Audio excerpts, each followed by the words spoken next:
2026ல விஜய் வந்து முதலமைச்சர் வருவான்னு சொல்லி இருக்கிறாரு. வந்துருவாரா? ஆண்டு நல்வாழ்த்துக்கள்.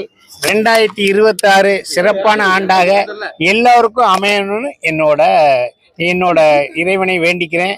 அது நல்ல சுதாகருக்கா இருக்கட்டும், குட்டிப்புலி சரவணசக்தியா இருக்கட்டும், என்னோட சக சினிமா கலைஞராக இருக்கட்டும், எல்லோரும் இன்புற்று இருக்க வேண்டுமே ஒழிய வேற ஒன்றுமில்லை. அனைவருக்கும் வாழ்த்துக்கள். 2026 விரல காமிச்சிக்கலாம், 5 விரல, அதுக்கு அர்த்தம் என்னன்னு புரியுது. இது என்ன புரியல? அது காட்டிட்டேனா? காட்டிட்டா இப்ப இன்னொரு தடவை காட்டுறேன்.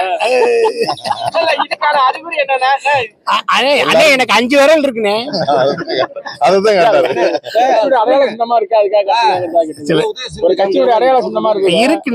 எனக்கு இந்த 5 விரல் கரெக்டா இருக்குண்ணே. ஒண்ணு இல்லைன்னா இப்ப 2026 தமிழ் திரைப்படங்கள்லாம் 2024 இந்த மாதிரி இருக்கணும், இந்த மாதிரி இருக்கு. ஏன்னா அதிகமா வந்து வெளி மாநில படங்கள் தான் அதிகமா வருது, தமிழ் படங்கள்லாம் எதுவுமே கிடையாது. இந்த ஆண்டு 26ல எப்படி இருக்குன்னு நினைக்கிறீங்க? நான் ஒரு பெரிய ஜோசியக்காரெல்லாம் கிடையாது. எப்படி இருக்குன்னு என்ன இருக்குது, எல்லா படங்களும் சிறப்பாக வரணும், எல்லா படங்களும் சிறப்பாக ஒரு விஷயங்கள் பண்ணணும். நம்ம தமிழ் சினிமா வந்து ஒரு பேன் இண்டியா ஃபிலிம் இன்னொரு இடத்துல வரணும். நம்ம அந்த ஆர்டிஸ்ட் எல்லாமே நல்லா அந்த மாதிரியான உழைச்சிக்கிட்டு இருக்காங்க. அது வந்து ஒரு பெரிய முன்னேற்றத்துக்கான இந்திய சினிமாவுக்கு எங்கள் ரஜினிகாந்த் சார் மாதிரி, ஓகேவா, எங்கள் அஜித் சார் மாதிரி அது வந்து மிகப்பெரிய ஒரு படங்களாக வரணும்னு தான் எங்களோட ஆசை. 2026ல தேர்தல் எப்படி இருக்குன்னு பாக்குறீங்க?